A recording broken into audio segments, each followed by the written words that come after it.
기도하겠습니다. 사랑과 자비의 하나님 아버지, 오늘도 우리에게 새로운 하루를 허락해 주심에 감사를 드립니다. 이 아침에 눈을 떠 새날을 맞이할 수 있게 하심이 주님의 은혜임을 고백합니다. 우리의 호흡 하나하나가 주님이 주신 선물임을 기억하며 주님의 사랑 안에서 편안히 이 하루를 시작하게 하심에 감사를 드립니다. 오늘도 우리를 주님의 은혜로 감싸주시고 우리의 삶을 인도해 주실 것을 믿으며 주님 앞에 나와 예배하며 기도하게 하심을 진심으로 감사드립니다. 주님, 우리 인생 가운데 베풀어 주신 크고 놀라우신 은혜를 우리가 돌아봅니다. 봄, 여름, 가을, 겨울, 사계절 주관하신 하나님께서 매 순간마다 우리의 삶에 적절한 은혜를 베풀어 주심을 믿습니다. 우리가 계절이 바뀔 때마다 우리는 주님의 섭리와 계획을 더욱 깊이 깨닫게 됩니다. 오늘도 이 날씨 가운데 주님의 신실하심을 깨닫고 감사하는 마음을 우리가 잃지 않게 하여 주시옵소서. 주님, 우리가 몸담고 있는 이 영화교회를 위하여 간절히 기도합니다. 주님께서 이 시대와 이 지역의 영화교회를 세우신 뜻이 있음을 믿습니다. 주님의 뜻을 이루기 위해서 우리가 더욱 하나 되게 하여 주시고 우리가 더욱 주님을 섬기는 예배 공동체 되게 하여 주시옵소서. 복음의 빛을 세상에 비추는 교회가 되게 하여 주시옵소서. 영화교회를 통하여 하나님의 사랑과 진리가 이 땅에 충만하게 퍼져나가기를 간절히 소망합니다. 성령의 역사하심으로 교회가 더욱 든든히 서가게 하여 주시고 이 교회에 속한 모든 성도들이 한 마음으로 주님을 사랑하며 섬기는 기쁨을 누리게 하여 주시옵소서. 하나님, 특별히 저희에게 맡겨주신 성전 건축을 위하여 기도합니다. 하나님께서 우리에게 이 귀한 사명을 맡겨주셨음에 감사를 드립니다. 이 성전이 주님의 영광을 드러내는 거룩한 처소가 되기를 간절히 소망합니다. 건축의 모든 과정이 하나님의 계획 안에서 이루어지게 하여 주시고 우리에게 필요한 모든 것을 채워주시기를 간구합니다. 재정적인 필요로부터 인력과 지혜까지 주님께서 공급해 주시는 이 일을 주님의 뜻 가운데 잘 이루어지게 하여 주시옵소서. 하나님, 때로 건축 과정에서 예상치 못한 어려움들이 발생할 때에도 우리의 믿음이 흔들리지 않게 하여 주시고 오히려 그러한 순간을 통하여 주님의 능력을 더욱 깊이 경험하게 하여 주시옵소서. 민원과 또 법적인 문제, 재정적인 어려움 또는 공사 과정에서 안전의 문제 등 우리가 직면할 수 있는 모든 문제 가운데에 주님의 지혜와 인도하심으로 이 일을 해결해 나가게 하여 주시고 주님 주시는 평강 속에서 이 모든 과정을 마무리할 수 있도록 주님 친히 인도하여 주시옵소서. 이 성전이 완공되었을 때에 그 안에서 주님을 찬양하며 예배드리며 주님의 이름이 높임을 받는 역사가 일어나기를 간절히 소원합니다. 하나님, 우리의 다음 세대를 위하여 기도합니다. 주님께서 맡겨주신 귀한 자녀들이 주님의 말씀 안에서 자라게 하여 주시옵소서. 세상의 유혹에 흔들리지 않도록 강한 믿음을 저들에게 허락하여 주시옵소서. 이 시대는 점점 더 주님을 믿고 따르기 어려운 환경이 되어가고 있습니다. 그러나 그 가운데에서도 우리의 자녀들이 주님의 진리 안에 굳건히 서게 하여 주시고 그들의 삶 속에서 하나님의 사랑과 지혜를 경험하게 하여 주시옵소서. 그들이 주님의 자녀로서의 정체성을 확고히 하여 이 세상을 향하여 빛과 소금의 역할을 다할 수 있도록 저들을 인도하여 주시옵소서. 하나님, 영화교회로 묶어주신 우리 성도들을 위하여 기도합니다. 특별히 우리 안에 병약한 성도들이 있음을 주님 기억하여 주시옵소서. 육신의 연약함으로 고통받고 있는 이들에게 주님의 치유의 손길이 임하게 하여 주시고 그들의 아픈 부위를 어루만져 주사 회복의 은혜를 허락하여 주시옵소서. 그들이 고통 속에서 주님의 위로와 평안을 경험케 하여 주시고 그들의 믿음이 더욱 강해지게 하여 주시옵소서. 주님께서 모든 고통을 거두어 주시고 그들의 몸과 마음을 새롭게 하셔서 예배와 삶이 온전히 회복되는 기쁨을 누리게 하여 주시옵소서. 또한 삶의 여러 문제로 인하여 낙심한 성도들이 있습니다. 경제적인 어려움과 가족 간의 갈등 또는 개인적인 고난으로 인하여 마음이 무거운 성도들을 주님께서 위로하여 주시고 그들의 마음에 평강을 허락하여 주시옵소서. 주님의 사랑과 은혜를 깊이 체험하게 하여 주시고 그들이 모든 어려움을 이겨낼 수 있는 힘과 용기를 덧입혀 주시옵소서. 주님 안에서 새로운 희망을 발견하게 하여 주시고 그들이 주님의 은혜로 더욱 새롭게 일어설 수 있도록 도와주시옵소서. 이 시간 해외 유학 출타 중인 성도들이 있습니다. 군 복무 중인 우리의 자녀들이 있습니다. 여러 이유로 가정을 떠나 또 우리 곁을 떠나 있는 성도들 늘 주님께서 지켜 보호하여 주시고 저들이 어디에 있든지 주님과 동행하는 삶을 살아갈 수 있도록 인도하여 주시옵소서. 하나님, 또한 세계 열방에서 주님의 말씀을 전하고 있는 우리 선교의 동역자들 위하여도 간구합니다.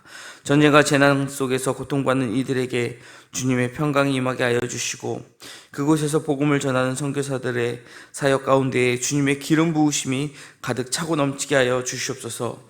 저들의 헌신과 수고가 주님의 영광을 드러내는 귀한 열매로 맺어지게 하여 주시옵소서. 하나님, 오늘도 우리에게 주님의 말씀을 통하여 가르쳐 주실 것을 기대합니다. 주님의 말씀이 우리 발의 등불이요 길을 비추시는 빛이 되기를 원합니다.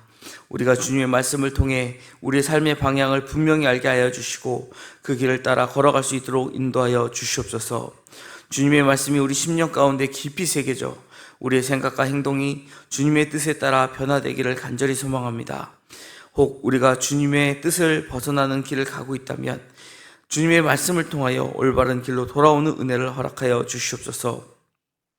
오늘 하루 또 거룩한 주일을 맞이할 예배일로 지내면서 우리가 주님과 동행하게 하여 주시고 우리의 삶 가운데에서 하나님의 은혜를 풍성히 경험하는 오늘 하루 되게 하여 주시옵소서.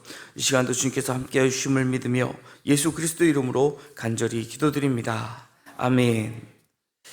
계속해서 데살로니가 전서 4장 1절로 12절의 말씀 저희가 함께 봉독하겠습니다. 데살로니가 전서 4장 1절로 12절의 말씀입니다. 한 목소리로 봉독하겠습니다. 그러므로 형제들아 우리가 끝으로 주 안에 너희에게 구하고 권면하노니 너희가 마땅히 어떻게 행하며 하나님을 기쁘시게 할 수 있는지를 우리에게 배웠으니 곧 너희가 행하는 바라 더욱 많이 힘쓰라. 우리가 주 예수로 말미암아 너희에게 무슨 명령으로 준 것을 너희가 아느니라. 하나님의 뜻은 이것이니 너희의 거룩함이라. 곧 음란을 버리고 각각 거룩함과 존귀함으로 자기 안에 대할 줄을 알고 하나님을 모르는 이방인들과 같이 세욕을 따르지 말고 이 일의 분수를 넘어서 형제를 해하지 말라. 이는 우리가 너희에게 미리 말하고 증언한 것 같이 하나님이 우리를 부르심은 부정하게 하심이 아니요 거룩하게 하심이니 그러므로 저버리는 자는 사람을 저버림이 아니요 너희에게 그의 성령을 주신 하나님을 저버림이니라. 형제 사랑에 관하여는 너희에게 쓸 것이 없음은 너희들 자신이 하나님의 가르치심을 받아 서로 사랑함이니라. 너희가 온 마게도니아의 모든 형제에 대하여 과연 이것을 행하도다. 형제들아 권하노니 더욱 그렇게 행하고 또 너희에게 명한 것 같이 조용히 자기 일을 하고 너희 손으로 일하기를 힘쓰라. 이는 의인에 대하여 단정히 행하고 또한 아무 궁핍함이 없게 하려 함이라. 아멘. 계속해서 사도 바울은 지금 데살로니가 성도들에게 서신을 통하여 그들에게 필요한 말씀을 가르치고 있습니다. 우리가 앞서 들었었던 것처럼 바울은 3주밖에 이 데살로니가 지역에 머물지 못했습니다. 예수님께서 제자들을 제자 훈련을 시키신 기간을 생각해 본다면 3년 반 정도의 시간이었습니다. 물론 3년 반의 시간이 소요되었음에도 불구하고 예수님께서 십자가에 달리실 때에 즉 예수님이 이제 붙잡히셨을 때에 그 제자들은 모두 예수님을 두고 도망할 수밖에 없는 그런 모습을 보였습니다. 3년이 넘는 시간에 훈련을 받아도 그 정도인데 불과 3주밖에 머물지 못했었던 그 데살로니가 지역을 바라보았던 이 바울의 마음은 과연 어땠을까요? 가끔 이 특강 같은 데를 가보면 이제 우리가 주제 강의를 듣고 나서 선택 강의라고 해서 이제 다른 강사분들이 오셔서 한 가지의 주제로 이제 여러 개 선택 강의를 하시는 걸 우리가 경험하게 되죠. 근데 그럴 때 종종 느끼는 게 이분들에게 정해진 시간은 불과 1시간 혹은 길어야 2시간입니다. 근데 이분들이 가지고 오신 주제는 아마 다른 곳에서 주제 강의로 2일, 이틀, 3일을 하셔야 될 수도 있을 만큼의 좋은 강의들을 들고 오시죠. 그러면 2시간이라는 짧은 시간이 흘러갈 때 참 애가 타하는 모습이 보여요. 진행위원들은 시간이 다 됐다고 뒤에서 사인을 드리는데 강사님들은 조금이라도 더 준비해왔던 것, 그 중에 더 중요한 것을 전하려고 애쓰는 모습을 볼 때가 있죠. 가끔 그래서 시간을 오버하시는 경우도 있는데 지금 바울은 아마 그런 심정을 가지고 조금이라도 더 데살로니가 교회의 복음을 더 가르치기를 원했었던 것 같습니다. 하지만 서신으로 보내는 거에도 분명 한계가 있겠죠. 그러다 보니까 그들에게 정말 이것만은 꼭 기억하고 실천하라는, 정말 전해야 될 메시지의 핵심만을 기록해서 전하고 있는 것이죠. 오늘은 이 본문 가운데에 바울이 그들에게 3절의 말씀처럼 하나님의 뜻은 너희의 거룩이라고 말씀하면서 그들이 거룩한 백성으로 살아갈 것을 권면하면서 어떻게 해야 하는지를 지금 가르치고 있습니다. 바울은 복음과 그에 합당한 윤리를 열심히 가르칩니다. 바울은 특히 성도가 지켜야 할 삶의 대원칙이 거룩함이라고 말하면서 거룩함을 지키지 않는 것은 곧 하나님을 저버리는 행위와도 같다라고 강조하고 있습니다. 그런데 바울은 거룩함을 위해 가장 먼저 음란을 버리라고 가르치고 있습니다. 당시 헬라의 성윤리를 잘 보여주는 자료로 BC 4세기 아델에 살았던 데모스테네스라는 사람의 강연, 내 아이라 반박이라는 글이 있는데 거기에 이런 말이 나온다고 합니다. 우리는 쾌락을 위해 정부를 두고 육체의 욕구를 위해서는 첩을 두지만 합법적인 자녀를 낳고 가정을 맡기기 위해서 아내를 둔다. 이 놀랍게도 이 데모스테네스는 자신과 덕망을 갖춘 모범 시민으로 여겨진 사람입니다. 모범 시민이라고 여겨진 사람이 하는 이야기가 이 정도라는 것이죠. 그런 사람이 공개적으로 이런 말을 하면서도 조금 더 부끄러워하지 않을 정도로 당시 성적 타락은 너무나도 심각했다라는 것입니다. 이에 바울은 거룩한 하나님의 백성은 아내를 거룩함과 존귀함으로 대하고 세교육을 따르지 않는다라고 강조를 합니다. 이방인들은 세교육을 따름으로 형제를 해하고 있다라고 6절에 바울은 지금 그들을 고발하고 있습니다. 간음은 나와 이웃의 가정을 파괴하는 아주 악행입니다. 그래서 율법은 간음과 살인과 이 죄들을 동등한 죄로 취급하고 있는 것이죠.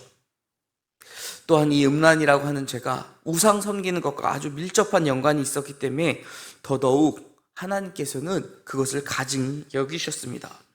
바울은 이러한 문화가 너무나도 팽배하게 그 삶의 그 문화 기저에 깔려 있었던 그 데살로니가 지역 교회에 반드시 너희가 기억해야 될 것이다 라고 생각하면서 지금 이것을 가르치는 것이죠. 세상은 점점 더 음란의 영에 잠식되어 가고 있습니다. 우리 성도들은 세상의 음란함의 그 문화를 단호하게 거부하고 거룩함을 추구할 수 있어야 할 것입니다. 하나님을 따르고 하나님의 말씀을 우리가 지키며 살아가는 것이 바로 거룩일 것입니다. 두 번째로 거룩한 백성의 삶은 성실함이다라는 것을 지금 바울은 가르치고 있습니다. 바울은 교회가 사랑으로 연합해야 함을 강조합니다. 사랑이 제일이라고 분명 고린도전서 13장 13절에도 기록했었습니다. 믿음, 소망, 사랑, 그 중에 제일은 사랑이라.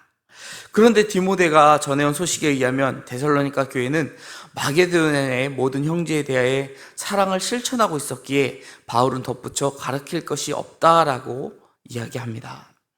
바울은 이를 칭찬하며 형제 사랑을 계속 유지하라고 권면합니다. 분명 이 이방인 교회들도 분명 어려운 상황이 있었을 것입니다. 그런데도 불구하고 데살로니가 교회는 이러한 칭찬을 받는 교회였습니다. 형제를 사랑할 수 있다라는 것, 우리가 어떤 것을 생각할 수 있을까요? 형제에게 복음을 더욱 전하는 것, 그것도 중요하지만 정말 당장 형제들이 살아가기 어려운 삶의 고난, 역경 가운데 있을 때에 그들을 돕는 것, 그것이 그들이 할 수 있는 아마 형제 사랑이 아니었을까 생각됩니다.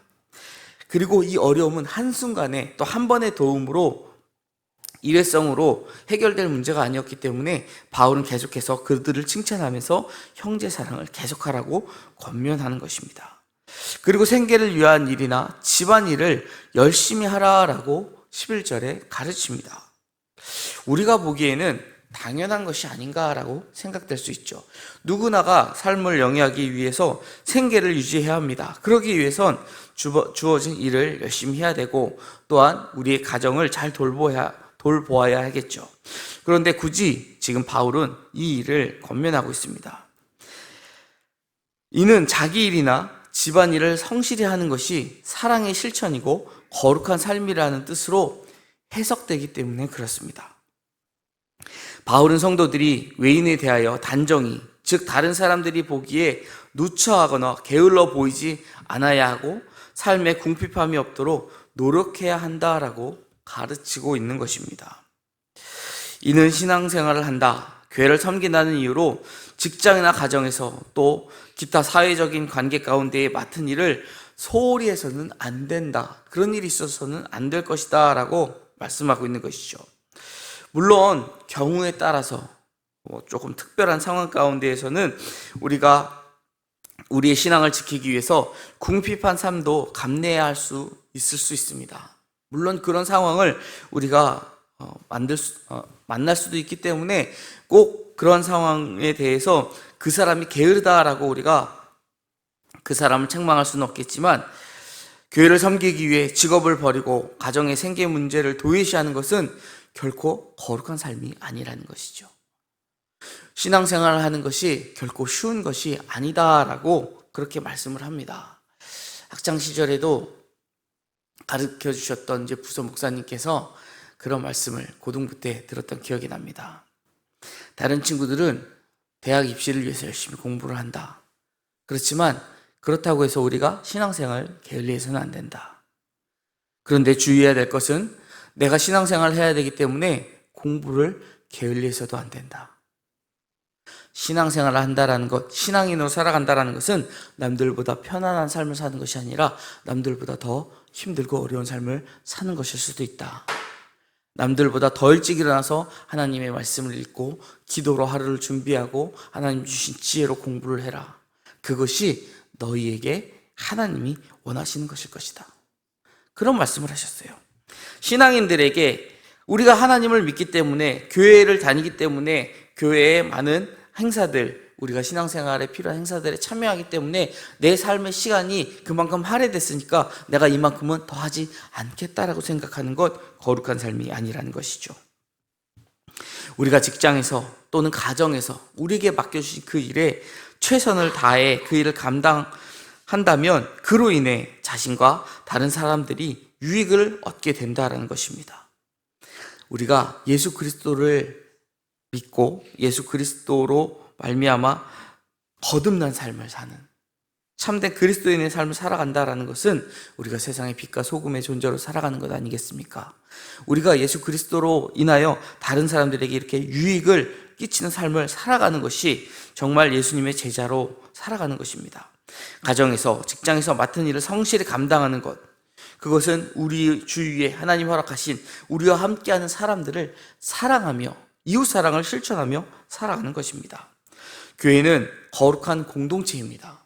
그렇기 때문에 세상의 기준과 또 이 세상의 공동체와는 달라야 할 것입니다.